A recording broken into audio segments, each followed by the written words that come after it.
Hello everyone, welcome back to my YouTube channel. दोस्तों, आज की इस वीडियो में हम बात करने वाले हैं इंडस्ट्री रिलेशंस क्या है, इसके क्या ऑब्जेक्टिव्स हैं, इंडस्ट्री रिलेशन में कौन कौन सी पार्टीज़ इन्वॉल्व होती हैं, साथ ही हम बात करेंगे इंडस्ट्री रिलेशंस के स्कोप क्या है। तो दोस्तों, इन सारे टॉपिक को हम डिटेल में डिस्कस करेंगे। चलिए वीडियो शुरू करते हैं। सबसे पहले बात कर लेते हैं what is industry relations. Industry relations क्या है? तो इंडस्ट्री रिलेशन जो है वो दो टर्म से मिलकर बना है, इंडस्ट्री एंड रिलेशंस। इंडस्ट्री क्या है? What is industry? Industry means जहाँ पर गुड्स का प्रोडक्शन होता हो या जहाँ कोई प्रोडक्टिव एक्टिविटी हो रही हो और उस प्रोडक्टिव एक्टिविटी के अंदर कुछ इंडिविजुअल एंगेज हो, कुछ लोग काम कर रहे हो, उसे हम इंडस्ट्री कहेंगे। वही रिलेशंस क्या है? Relation means the relationship that exist with in the industry between the employer and his worker. यानी रिलेशन का आशय है उस इंडस्ट्री के अंदर काम करने वाले एम्प्लॉयर और वर्कर के बीच के रिलेशंस को हम रिलेशन कहेंगे। एक इंडस्ट्री के अंदर दो ही पार्टीज होती है। पहली पार्टी जिसकी इंडस्ट्री है, जिसे हम एम्प्लॉयर कहते हैं, जो इंडस्ट्री का मालिक है। वहीं दूसरी पार्टी जो उस इंडस्ट्री के अंदर प्रोडक्शन के काम में लगी हुई है, जिसे हम वर्कर कहेंगे, वर्कमैन कह सकते हैं। तो एक इंडस्ट्री के अंदर इन दोनों पार्टीज़ के बीच के रिलेशंस को हम इंडस्ट्री रिलेशंस कहेंगे। यानी वर्कर एंड एम्प्लॉयर के बीच के रिलेशंस को हम इंडस्ट्री रिलेशंस कहेंगे। दोस्तों, इंडस्ट्री रिलेशन को समझने के लिए हम एक और डेफिनेशन पे बात कर लेते हैं जो जूशियस ने दिया है। इन्होंने कहा है कि industry relation has been use to refer to multilateral relations between employer, employees and government. यानी जूसियस ने कहा है कि इंडस्ट्री रिलेशंस जो है वो एक इंडस्ट्री के अंदर एम्प्लॉइज, एम्प्लॉयर एंड गवर्नमेंट, इन तीनों ही पार्टी के बीच के मल्टीलैटरल रिलेशंस हैं। यानी अब इंडस्ट्री रिलेशंस बाईपार्टाइट नहीं है। इनका कहना है कि इंडस्ट्री रिलेशंस सिर्फ एक इंडस्ट्री के अंदर एम्प्लॉयर एंड एम्प्लॉइज़ के रिलेशंस को ही नहीं कहेंगे, बल्कि एक वेलफेयर स्टेट के अंदर जहाँ पर गवर्नमेंट भी है, वहाँ पर इंडस्ट्रियल रिलेशंस जो है वो ट्राइपार्टाइट होते हैं। यानी वहाँ पर गवर्नमेंट का भी एक मुख्य स्थान होता है, इम्पॉर्टेंट रोल होता है। वहाँ पर जो इंडस्ट्रियल रिलेशंस है वो तीन पार्टीज़ के बीच के रिलेशंस को हम इंडस्ट्रियल रिलेशंस कहेंगे, जिसमें गवर्नमेंट भी इंक्लूड होगी। यानी इंडस्ट्रियल रिलेशन मीन्स इंडस्ट्री के अंदर काम करने वाले employer and their associations, worker जो इंडस्ट्री के अंदर काम कर रहे हैं, उनकी यूनियंस और गवर्नमेंट जिसका पूरा कंट्रोल है, इन तीनों के बीच के रिलेशंस को हम इंडस्ट्री रिलेशंस कहेंगे। दोस्तों, इंडस्ट्री रिलेशन जो वर्ड है वो अलग अलग जगह पे अलग अलग तरह से यूज़ किया जाता है। इंडस्ट्री रिलेशन को हम आईआर भी कहते हैं, कुछ जगह लेबर मैनेजमेंट रिलेशंस के नाम से भी जाना जाता है, कहीं पर यूनियन मैनेजमेंट रिलेशंस को भी आईआर के नाम से जाना जाता है। वहीं एम्प्लॉय रिलेशंस भी आईआर ही है। वहीं कई जगह एम्प्लॉयर एम्प्लॉय रिलेशंस को भी इंडस्ट्री रिलेशंस ही कहते हैं। तो नेक्स्ट हम बात कर लेते हैं objectives of industry relations. Industry relations के क्या ऑब्जेक्टिव हैं? फर्स्ट ऑब्जेक्टिव है to safeguard the interest of labour and management. यानी एक इंडस्ट्री के अंदर दो ही पार्टीज़ हैं, फर्स्ट है लेबर, दूसरी है मैनेजमेंट। लेबर का इंटरेस्ट है कि उसे अच्छी वेजेस मिले, एडुकेट वेजेस मिले। वही मैनेजमेंट का इंटरेस्ट है कि उसकी इंडस्ट्री के अंदर प्रोडक्शन हाई हो, प्रोडक्टिविटी कंटिन्यूसली चलती रहे, इंडस्ट्री ग्रो करे। अगर मैनेजमेंट और लेबर दोनों का इंटरेस्ट को सेफगार्ड किया जाएगा तो इंडस्ट्रियल रिलेशंस जो है वो अच्छे होंगे। इंडस्ट्रियल रिलेशन का सेकंड ऑब्जेक्टिव है to avoid industrial conflict and develop harmonious relations. यानी इंडस्ट्री के अंदर इंडस्ट्रियल कॉन्फ्लिक्ट न हो और अच्छे इंडस्ट्रियल रिलेशंस को डेवलप किया जाए, ये इंडस्ट्रियल रिलेशन का पर्पस है। इंडस्ट्री के अंदर कॉन्फ्लिक्ट क्यों होगा? जब वर्कर और मैनेजमेंट अगर दोनों के इंटरेस्ट को सेफगार्ड नहीं किया जाएगा तो इंडस्ट्री के अंदर कॉन्फ्लिक्ट होगा, और अगर कॉन्फ्लिक्ट होगा तो वर्कर या जो लेबर है वो क्या करेगी? स्ट्राइक करेगी, और मैनेजमेंट जो है वो लुकआउट करेगी, जिससे इंडस्ट्री के अंदर जो एनवायरनमेंट है वो ख़राब हो सकता है। और उसी को प्रोटेक्ट करने के लिए इंडस्ट्री रिलेशंस का पर्पस है कि इंडस्ट्री के अंदर कॉन्फ्लिक्ट को रिजॉल्व किया जा सके।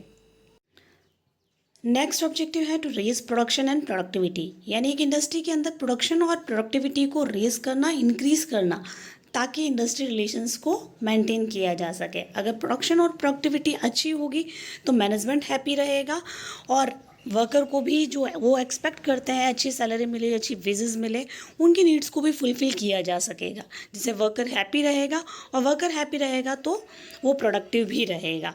सो इंडस्ट्रियलाइजेशन का पर्पस है कि प्रोडक्शन और प्रोडक्टिविटी को इंक्रीज़ करना। नेक्स्ट है to develop healthy employee employer relationship, यानी एक इंडस्ट्री के अंदर एम्प्लॉयर और एम्प्लॉय के बीच के जो रिलेशंस हैं वो हेल्दी रहे, उसके लिए पूरा एफर्ट करने की जिम्मेदारी जो है वो एम्प्लॉयर की है कि वो कैसे अपनी इंडस्ट्री के अंदर वर्कर्स और मैनेजमेंट के बीच में अच्छे रिलेशंस को मेंटेन कर सके। नेक्स्ट ऑब्जेक्टिव है to maintain industrial peace. Industrial relation का पर्पस है इंडस्ट्री के अंदर पीस को मेंटेन करना, शांति बनी रहे। शांति बनी रहने का आशय वर्कर और जो मैनेजमेंट है उनके बीच में अच्छे रिलेशनशिप होंगे तो डेफिनेटली वहाँ पर अच्छी शांति रहेगी, खुशियाँ रहेगी, वर्कर अच्छे से काम करेंगे। सो इंडस्ट्रियल पीस को प्रमोट करना जो है वो इंडस्ट्रियल रिलेशन का पर्पस है। नेक्स्ट ऑब्जेक्टिव है to establish and maintain industrial democracy. Industrial democracy को मेंटेन करना और इस्टेब्लिश करना, यानी एक इंडस्ट्री के अंदर अगर डेमोक्रेटिक इंडस्ट्री है तो डेफिनेटली वहाँ पर अच्छे इंडस्ट्रियल रिलेशंस हो सकते हैं। और डेमोक्रेटिक इंडस्ट्री के लिए ऐसा एनवायरनमेंट क्रिएट करना होगा जहाँ पर वर्कर्स को अपने व्यूज़ को एक्सप्रेस करने की फ्रीडम हो, जहाँ पर वर्कर अपने आप को ऑर्गेनाइज कर सके, जहाँ पर वर्कर अपने आप को प्रोटेक्ट फील कर सके, तो वहाँ पर जो है वो डेमोक्रेसी हो सकती है। और जहाँ पर डेमोक्रेसी होगी वहाँ पर अच्छे इंडस्ट्रियल रिलेशंस उस इंडस्ट्री में रहेंगे। सो अगर आपको इंडस्ट्रियल रिलेशंस को अच्छे से रखना है, मेंटेन करके रखना है, तो आपको डेमोक्रेसी को क्रिएट करना होगा। नेक्स्ट है to improve the economic conditions of worker. Worker की इकोनॉमिक कंडीशन को इम्प्रूव किया जाएगा तो अच्छे इंडस्ट्रियल रिलेशंस हो सकते हैं। सो मैनेजमेंट की ड्यूटी है कि वो वर्कर को एडुकेट वेजेस प्रोवाइड करे, टाइमली पेमेंट प्रोवाइड करे, उनको सारी वेलफेयर फैसिलिटीज़ प्रोवाइड करे ताकि इंडस्ट्रियल रिलेशंस अच्छे से मेंटेन किए जा सके। तो अब नेक्स्ट हम बात कर लेते हैं पार्टीज़ ऑफ इंडस्ट्री रिलेशंस, यानी इंडस्ट्री रिलेशन के अंदर कौन कौन सी पार्टीज़ इन्वॉल्व होती है। सो फर्स्ट पार्टी है एम्प्लॉयर, जिसकी इंडस्ट्री है, यानी जो इंडस्ट्री का मालिक है और उस इंडस्ट्री के अंदर मैक्सिमम शेयर जिसके लगे हैं उसे हम एम्प्लॉयर कहते हैं।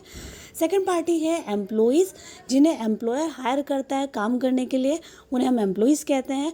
और जब भी एम्प्लॉयज़ इंडस्ट्री ज्वाइन करते हैं तो वो सभी एम्प्लॉयज़ मिलकर अपना एक एसोसिएशन बना लेते हैं, अपनी एक यूनियन बना लेते हैं ताकि वे अपने राइट्स को प्रोटेक्ट कर सकें। इसलिए तीसरी जो पार्टी है वो है एम्प्लॉई एसोसिएशन। नेक्स्ट पार्टी है एम्प्लॉयर एसोसिएशन, नाम से ही क्लियर है, एम्प्लॉयर एसोसिएशन मीन्स एम्प्लॉयर का एसोसिएशन, यानी बहुत सारी इंडस्ट्रीज़ के एम्प्लॉयर मिलकर जो है एक अपना एम्प्लॉयर एसोसिएशन बनाते हैं, जिसे रजिस्टर्ड भी करवाते हैं।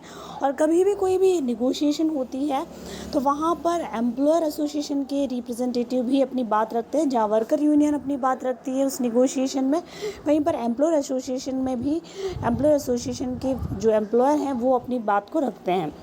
वही लास्ट पार्टी है गवर्नमेंट, यानी आप जिस भी गवर्नमेंट में काम कर रहे हैं, आपकी इंडस्ट्री किसी भी गवर्नमेंट के अंदर आ रही है तो वहाँ अगर कोई भी डिस्प्यूट होता है तो वहाँ पर गवर्नमेंट का काम है कि उन उसी इश्यूज़ को रिजॉल्व करें।